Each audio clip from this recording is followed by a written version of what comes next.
What's going on, guys, and welcome back to LOI TV. Now today we're going to be doing a video that has been doing the rounds on YouTube recently, a tier list type of video. Basically I've seen lots of channels doing them, ranking YouTubers and different footballers from different positions and managers and stuff like that. So basically what we're going to be doing today is doing a tier list for every League of Ireland striker. We've compiled a list of strikers from each team, 22 players long, and we're going to rank them in 5 different categories. Basically the different categories are going to be quality, good, decent, potential, and needs to improve. Some of the stats that we're going to be featuring in this video might not be 100% up to date, but to be close enough. We're going to be using them to give us an idea of where each player will lie, going off kind of their career as well as their recent form as well. I'm going to kind of take a 50-50 in terms of where I'm going to be putting them. I know there's going to be a hell of a lot of people that are going to disagree with me with a lot of these selections, so make sure to leave a comment below, let me know where I go wrong, and let me know where you would put these strikers in this tier list. If you are new around here, make sure to hit that subscribe button if you want to stay up to date with all of our latest content.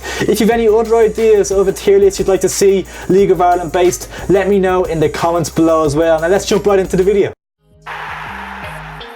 We're just going to jump right into it. So the first player we're going to look at is Ryan Swan from Bohemians. Now he has scored 4 goals in around 20 games this season. He has done okay at times, and I'm going to put him in the potential category. He's still young enough. I think he's around 23 years old. I don't think he will be at Bohemians next season, although I do think maybe a team coming up into the Premier Division or a team fighting for promotion at the right end of the First Division might look to take Ryan Swan on board. He had a really good opportunity to break into the first team, obviously with Denis Corcoran being out injured. He was more or less the main man up top. That was until they brought in Andre Wright, who has taken the mantle really from Ryan Swan. So yeah, for Ryan Swan I think potential is a fair category for him to fall into. The next player we're going to look at is Cork City forward Carl Shepherd. Not an out and out striker, he does play on the wing a lot and he has been really disappointing this season, but I will put him in the decent category. He is a decent League of Ireland player. He was definitely good for a lot of his career, if not great, but I do think decent is where he is now. He's 27 years of age. I think he's only scored 3 goals in around 27 games this season, so not really impressive return from him in a poor Cork City team. So yeah, for me, Carl Shepherd in the decent category. Next up we have on loan forward David Parkhouse, who's on loan at Derry City from Sheffield United, and he has impressed me a lot this season. Not only is he really young still and has a lot of potential, he has hit double figures this season, scoring 10 goals in the league, and his goals have been crucial in Derry City more or less sealing a European spot for next season. So for me, he definitely falls into the good category. Next up we have Dundalk striker Georgie Kelly, who has played second fiddle a lot this season to Pat Hogan, but personally I really like Georgie Kelly. He's a top class striker in my opinion, and I think if he was given the opportunity in any other team that's not Dundalk, I think he would be starting week in week out and scoring lots of goals. He scored 7 goals this season in around 26 games, but a lot of them have been substitute appearances, and he's a really good striker. He does everything well. He's a big unit. I think he's 6'5" roughly, maybe a little bit shorter than that, but he's a really big, powerful target man type striker, and in my opinion he falls into the good category. He would be a great category I think if he was given a run in a team that's not Dundalk. To have him as a second fiddle striker in that Dundalk squad shows their strength and depth and why they're the champions once more. So yeah, Georgie Kelly in the good category for me. Next up we have Nathan Boyle from Finn Harps. Now Nathan Boyle is 25 years of age, and I would put him in the potential category. When I say potential category, I don't mean as if they have to be youngsters to be in that. They can be players that are in their mid-20s or late 20s but have potential to be doing better. That's what I mean by that, not necessarily young players with potential to improve. He scored 5 goals for a Finn Harps side this season. He's been battling relegation, so I think if he had a run of games in a better side with better players around him, maybe he'd score more goals. So for me, Nathan Boyle definitely in the potential category in terms of what he can achieve as a Premier Division striker. Next up we have Graham Cummins, who is on loan at Shamrock Rovers from Cork City. Now he's scored 3 goals in around 8 games I think this season. He hasn't had a lot of game time, which is disappointing for him. I think he's in his 30s now, so I'd probably put him in the decent category. I think that's probably fair considering his career. He has led Cork. He's scored lots of goals for Cork in previous seasons. He wasn't great last year. He scored a few. For me, I think Graham Cummins Cummins is a decent Premier Division forward. I think that sums him up perfectly for where he is in his career right now. Next up we have Sligo Rovers striker Ronan Murray, who signed for them at the end of last season from champions Dundalk. Previously he'd scored 13 goals for Galway in a season not too long ago. So I thought that was a really shrewd signing for Sligo. I thought he'd be one of the players that would keep them up this season, and he's been really disappointing, only scoring 1 goal in 20 appearances. He has been kept out of the side by a really strong strike force of Ronan Cochran and Romeo Parks, who complement each other perfectly in Liam Buckley's system. But as for Ronan Murray, in the category that I'd put him in this tier list, I'd put him in the needs to improve. Personally, I don't think he's shown enough in his career to be decent or good striker. He's getting on a bit now as well, so he needs to have a good season next year. So yeah, Ronan Murray definitely needs to improve. Next up we have Glen McCauley from St Patrick's Athletic, the former Liverpool striker, and for me there's only one category that this player can fall into, and it is potential. He's only played 6 or 7 times this season, scoring once. I think he's only 19, 20 years old, so he's shown glimpses of his undoubted quality. So next season will be big for him, and there's definitely a lot of potential there. Another very similar one to that is Ronan Hale from St Patrick's Athletic as well, and he falls into the potential category for me too. He's a young lad still, 1 goal in around 5 games. That goal was a great goal though, in a 1-0 win away to Cork City. Really good result down there, and a very, very good strike late on in the game. Came off the bench and showed everyone what he can do. So yeah, next season again for him will be huge, and yeah, potential, I think that's the right category for him. Next up we have UCD's shining light up top in Yoyo Maddy. Now he's been impressive this season. He scored a few crucial goals in a couple of victories that they've had. Obviously they've had a pretty poor season overall, so for me he falls into the potential category as well. Quite possibly could have fallen into decent. He has scored 5 goals this season in the league, which is an impressive return, all things considered, with UCD. So yeah, I think he has a lot of potential, and I'd like to see him in a squad with players better than the current crop of UCD players. I'd like to see him surrounded by better players than that, and how well he'd do in a system. So yeah, I'd like to see him in the Premier Division again next season, if not the season after, and see what he can do. Next up we have one of the signings of the season, no doubt, in Romeo Parks. He has scored 11 goals this season, which is a really impressive statistic for a player who is playing for Sligo Rovers, who are lower mid-table. So that's a really good statistic for him. He's up one of the top goal scorers in the league this season, and he's not really an out striker. He's kind of a wide forward in that Liam Buckley system, but he's done really well for Sligo. They were unlucky to crash out in the semi-finals of the FAI Cup, so that would have been a really good milestone for them to get to the final if they could have won the whole competition. But I think Sligo had a solid year, and Romeo Parks is a big part of that. So for me, I think I'd put Romeo in the good category, and I'd be very surprised if a big League of Ireland club does not come in looking for him over the winter months. Next up we have Waterford striker Dean Walsh. The 22-year-old has only scored 2 goals this season, so for me he does fall into the needs to improve category. He probably needs a bit more game time as well. Maybe a move away from Waterford could serve him well long term. So yeah, I think for me Dean Walsh falls into the need to improve category. Next up we have Andre Wright from Bohemians, a mid-season arrival who has hit the ground running. He's had a positive start to his Bohemians career. He has certainly been a factor in them achieving European football. He's played well leading the line for them in Denis Corcoran's absence, and he scored 5 goals and I think it's 9 games, which is an impressive, really impressive stats for the young man. And for me, for now, he falls into the decent category, but that could well improve next season and beyond. So yeah, Andre Wright is a really promising forward. I do rate him a lot.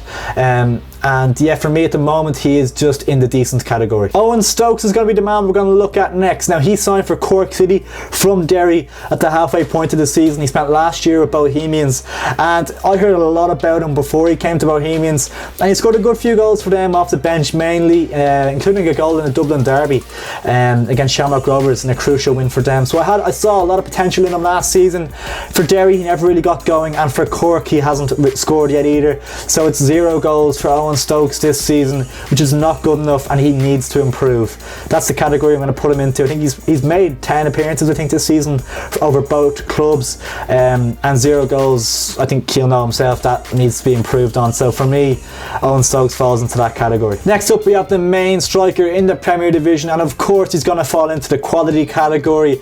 It is Pat Hogan from Dundalk. Last season he was immense, nearly hitting 30 league goals as he fired Dundalk to the title. He's fired Dundalk to the title again this season, but with about half of the goals he scored last year. He scored only 13 this season, but it's all about his all-around contribution. He contributes so much, he works so hard, he holds the ball up, brings others into play, the likes of Michael Duffy, Jamie McGrath. There's so much talent in that Dundalk side, and he works perfectly as their main man.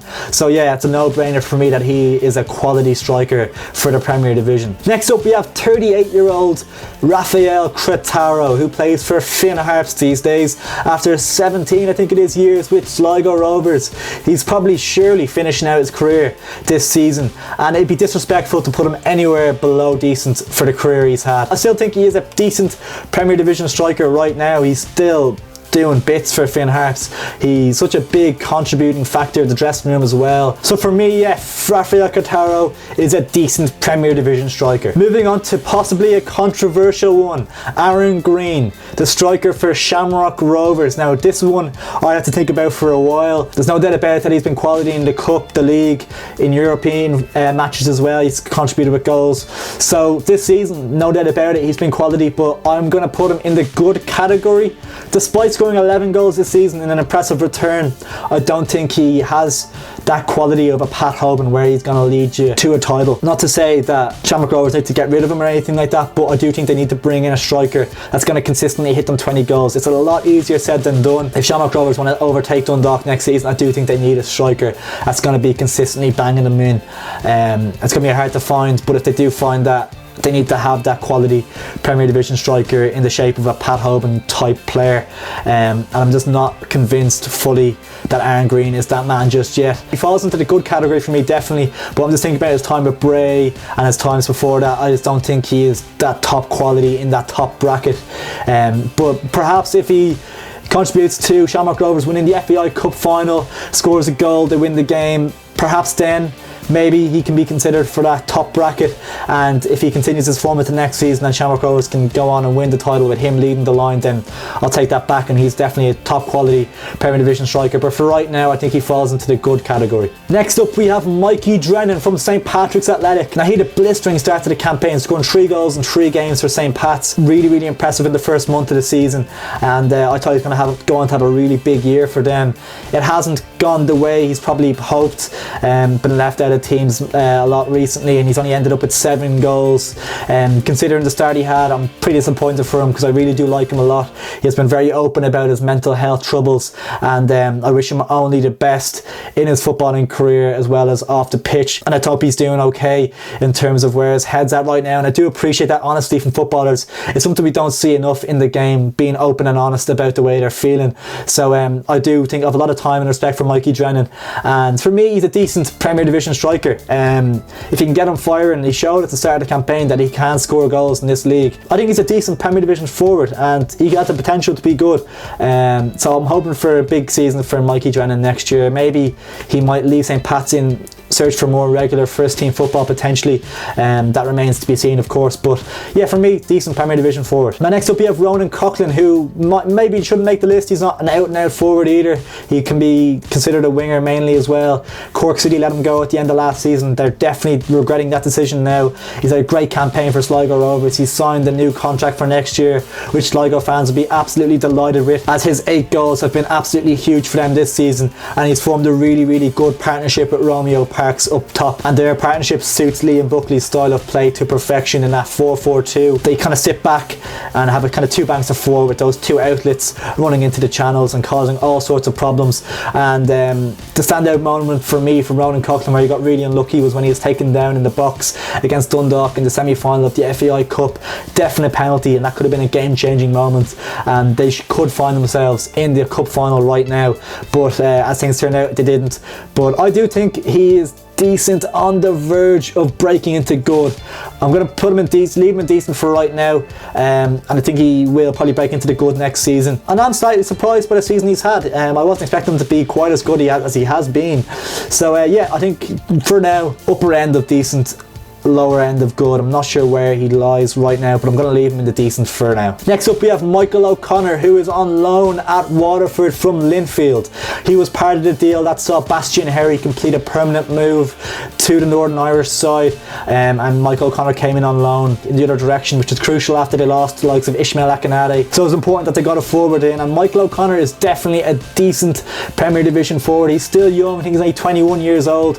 He has a lot of potential within the league, but I think he falls into that decent category. I think he's scored 3 goals since he's came in, but he puts himself about. He makes it a horrible time for the centre halves, doesn't give them a minute on the ball. So yeah, for me, I'd put him in the decent category, and I hope to see him make a permanent move back to the League of Ireland for next year. Next up, we have Gary Shaw from St Patrick's Athletic. Off this season, he would definitely fall into the need to improve category, but I'm going to base it over his last couple of seasons. He's scored goals during a lot of his career, so I'm going to put him in the decent category. He is a decent Premier Division striker, don't make any mistake about it. He hasn't been firing them in enough over the last 2 years. His last season with Shamrock Rovers was very underwhelming. He didn't get enough game time at all, and he has brought that form into this season. He's been a bit lacking a bit of confidence in front of goal. He's only got the 1 goal, as I said, in around 28 games. Like that shows you that they do trust him up there. He does contribute more than goals in terms of his hard work.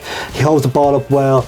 It's just he needs to add more goals to his game next season if he wants to progress into being a good Premier Division forward. So for me, Gary Shaw is a decent striker. And the final player we're going to look at, and possibly the most unlucky player on this list, Denis Corcoran, who scored 7 goals in 16 games. An astonishing statistic considering he got a horrible injury at the start of the campaign that's kept him out for most of it, and he's ended up being one of the highest players on this list in terms of the goals scored.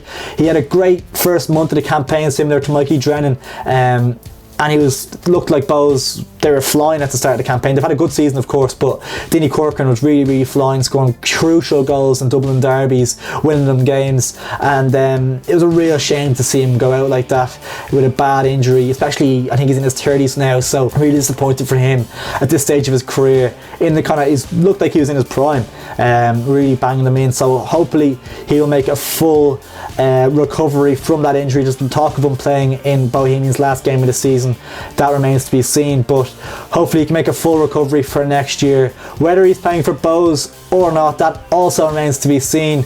I have a sneaky feeling he might not be, but that could be very wrong as well, of course. So we will see what happens with Denis Corcoran, but for me, he is definitely a good Premier Division forward.